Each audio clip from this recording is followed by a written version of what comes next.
Memories of journeys long past ripple through the crystal shores of a Pacific paradise, reflecting images of the proud veterans they are today and the young, patriotic airmen they once were.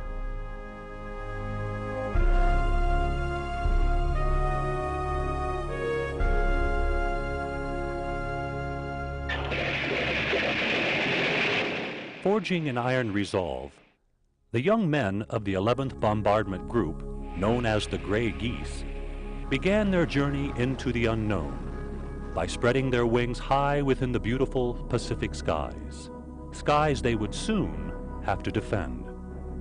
While the attack on Pearl Harbor by the Japanese is well documented, the story of what happened at Hickam Field that day to the 11th Bombardment Group has largely been untold. Well, December 7th, 1941 is probably one of the most significant dates in 20th century American history. And close to 2,500 people died at Pearl Harbor that day. So it's so important that we remember that they didn't die in vain, that they died for our liberty. In late 1941, as events in the Pacific escalated, the U.S. was quickly leaning towards a confrontation with Imperial Japan.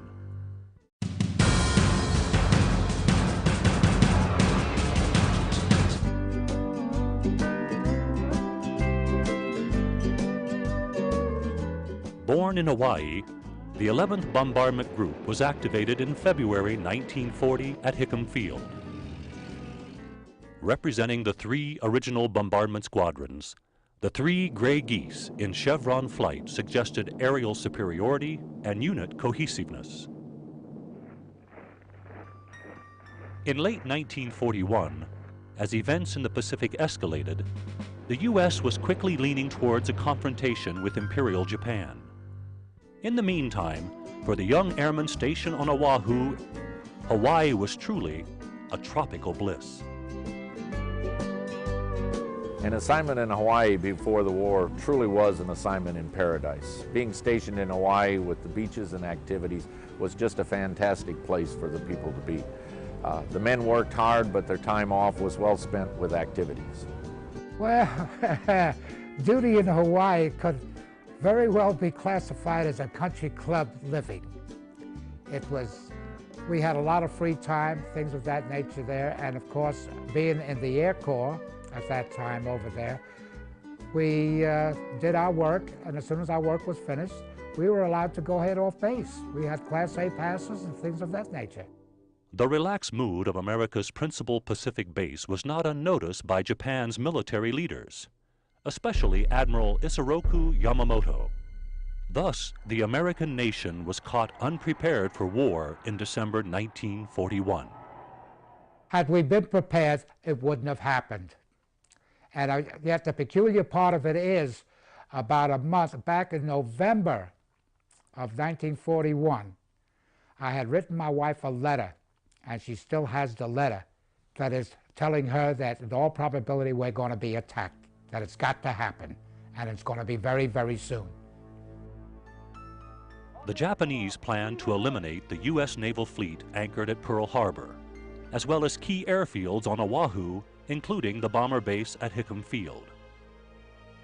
Utilizing the cover of darkness, they planned to strike American forces just after sunrise on Sunday, their day of rest. I will never refer to the attack on Pearl Harbor as a surprise attack. I will not ever refer to it as a brilliant naval plan.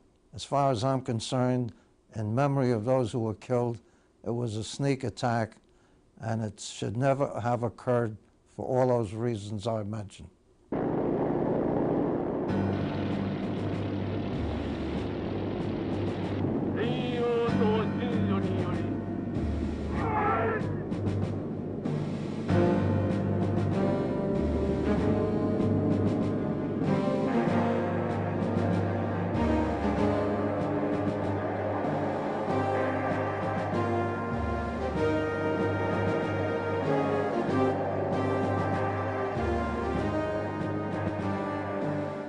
Unwary soldiers, sailors, Marines, and airmen would be completely unprepared by an attack that would turn a peaceful Sabbath into the worst military disaster in American history.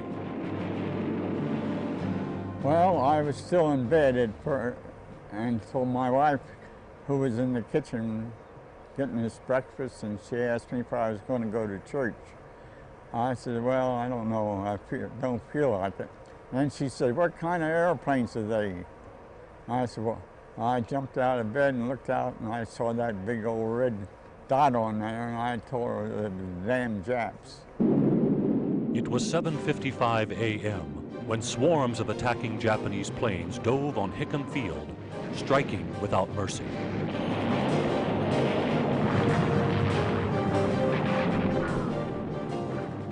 The first bomb that landed on Hickam landed on the Hawaiian Air Depot. It was a very surgical strike. They hit what they wanted to hit. For example, none of the homes on Hickam was damaged during the attack.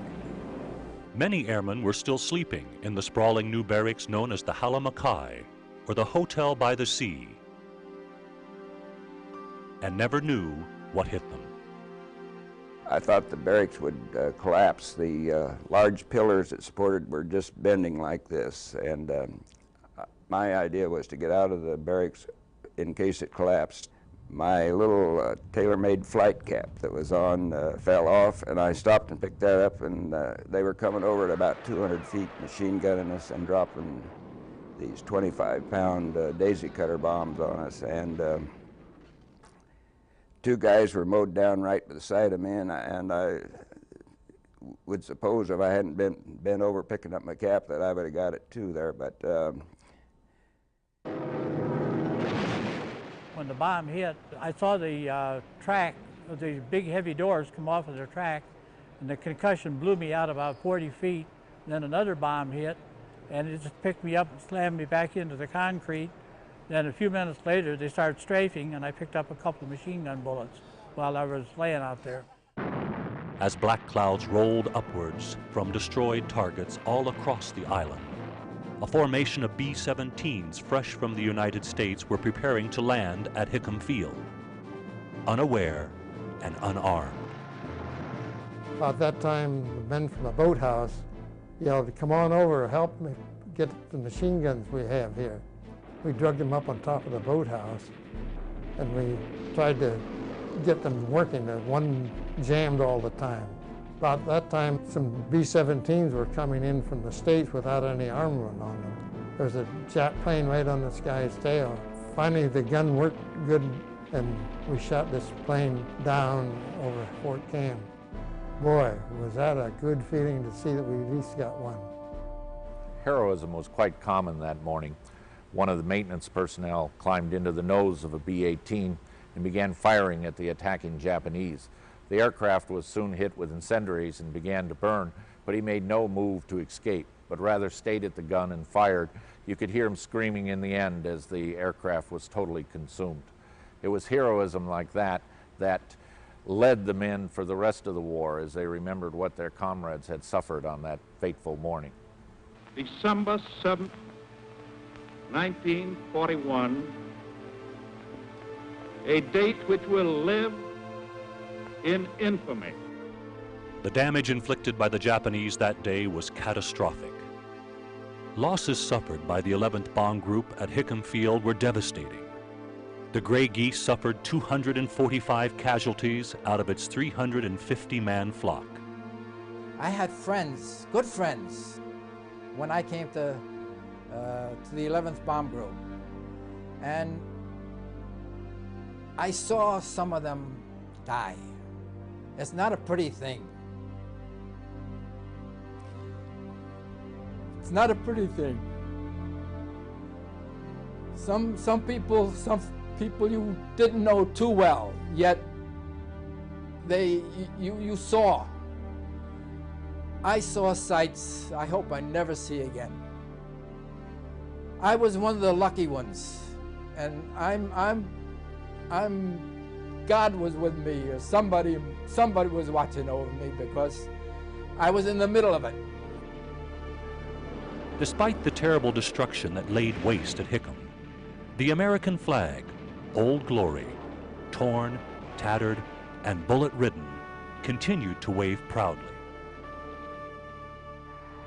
Amid the incomprehensible losses sustained from the crippling Japanese attack, James Lancaster saw a blessing in disguise. If the B-18s had been able to get off that day, they'd have shot every damn one of them down, and we would have lost a cruise on every one of those airplanes. Now, you can build an airplane in just a few months, but it takes 21 years to grow a pilot. So I think we were fortunate. And it was those spared 11th Group air crews, able to fight yet another day, who kept hope alive when all seemed lost. God bless the Air Force for what they did. They had to earn their wings the hard way, and they sure did. You take the members of the 11th Bomber Group, they went out after the raid was over, searching for the remnants of the Japanese fleet. They put their lives on the line, and both those of the 11th Bomber Group and those of Wheeler Field are to be commended, and we, the rest of the servicemen, are extremely proud to be associated with them. The 11th Bomb Group was heavily victimized during the Pearl Harbor attack, and I think this caused within the men of that group a very special desire to come to grips with the enemy and to show the enemy that they were not victims but victors. And certainly if you take a look at what happened with the 11th Group after Pearl Harbor, their wartime record was spectacular.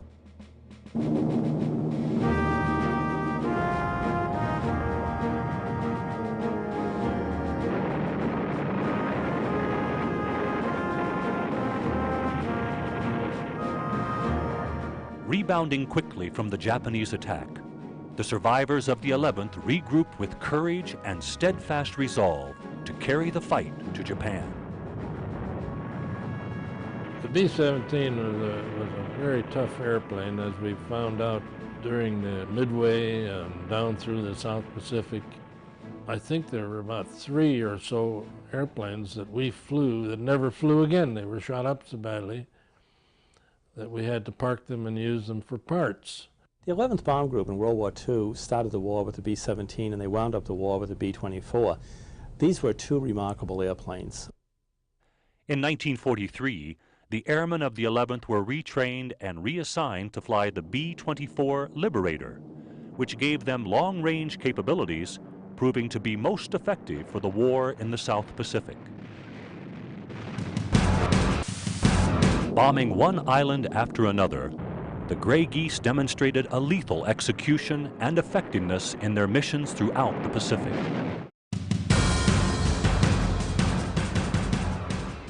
Crews like the Jitterbug tested both their aircraft and themselves every time they launched, facing dangers across the Pacific. We loaded our own bombs. We loaded our own ammunition. And we flew the mission and then came back and cleaned our equipment. Now, they don't do that today. It's not only a camaraderie, it's a singleness of purpose that everybody has to do a job and do it right. Very dedicated bunch. Bombing one island after another, the Gray Geese demonstrated a lethal execution and effectiveness in their missions throughout the Pacific. We were doing a job to end a war. We didn't want to jeopardize lives. We didn't want to lose any. Fortunately, we had a group of ground crew members in the 11th Group who were doing excellent jobs. January 1, 1944, I was grounded. I was sick at that time there, and my crew took off without me on a flight that was on a bombing mission to Maloelap. Little did Jack Wagner know that on the one mission he missed, his crew had crash-landed and would never return. How did I feel about the loss? It's like losing part of yourself. It was a time.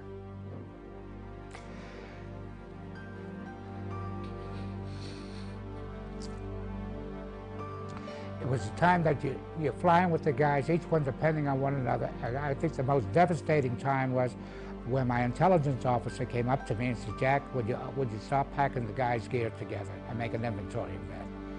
Here I was in a tent with the whole crew, and I was the only survivor. And for many, many years after, I always had the feeling that had I been with them, they might have been survived. might have survived. When the chips were down and the mission was at stake, it was strength of spirit among the gray geese that brought them through the war and continues to this day. Well, I had a heart attack and I was in intensive care. And of course, only immediate family can communicate when you're in intensive care. And one day, or just the day after the heart attack, why, the nurse comes to Wanda and says, does he have a brother in Chicago? And Wanda said, oh yes, yes. And then about 10 minutes later, why, here's a call from Sammy. Does he have a brother in Honolulu? And she says, oh yes, yes, yes.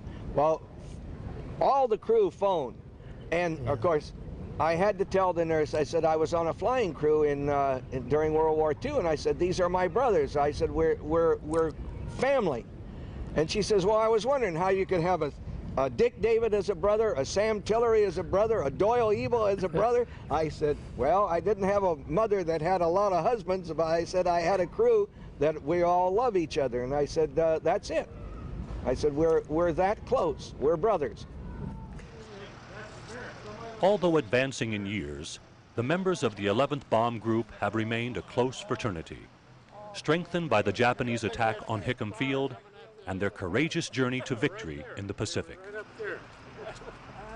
When we're in a festive group, we get together and somebody will start singing the song and the whole group picks it up. The song of the 11th Bomb Group is Remember Pearl Harbor as we go to meet the foe. Remember Pearl Harbor as we did the Alamo, and so on and so on. And all this gunfire around, so it was about 6 of us. Through the association, members continue to develop friendships with their comrades. An important part of the association is planning their annual reunion, including returning to the island they once knew as paradise.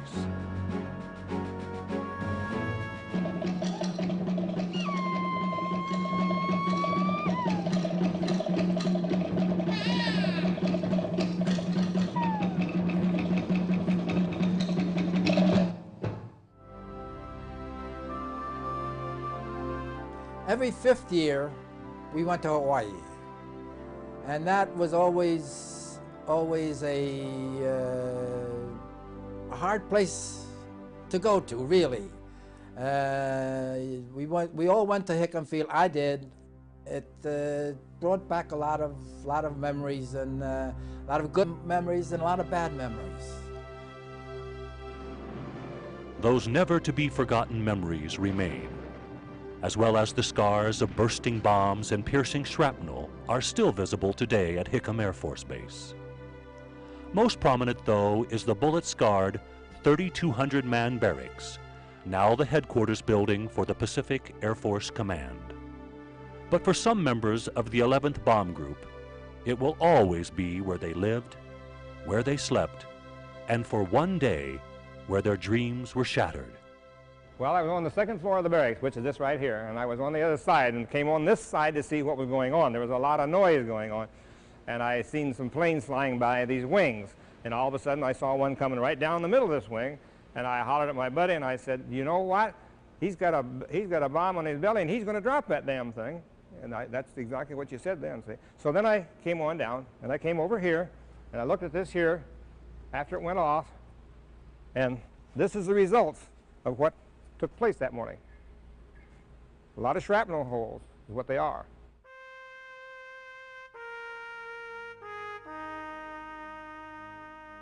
Each year, many members like Bob May make their way to the annual December 7th ceremony at Hickam Air Force Base, hosted by the 15th Air Base Wing.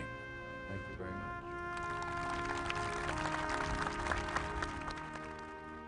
They have an opportunity to share in the warm friendships made through the years and pay special tribute to those unfortunate gray geese who did not survive that December morning. This monument represents the 11th Bomb Group deceased It was put together in the mainland and flown over here at considerable expense to the associations, and it means a whole lot to all of us that were in the 11th Bomb Group.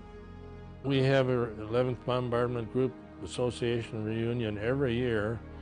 We're coming close to the end of it because of the advanced age of most of us in the organization. We don't know for sure just when it's going to end, but it could end soon. While the reunions and the association may very well end soon, their spirit will live on forever. History is very important for any organization, but it's particularly important for military organizations. With history, you understand where you have been, so you understand very well where you are, and that gives you the launch point for determining where you're going in the future. In 1994, the Air Force District of Washington, headquartered at Bolling Air Force Base in Washington, D.C., was redesignated the 11th Wing to honor and preserve the proud heritage created by the men of the 11th Bombardment Group. I can hear the whispers of the angels. I can hear their voices soft and clear. I can feel their presence all around me. And I know that they are with me here. I can see the faces of the angels. I can see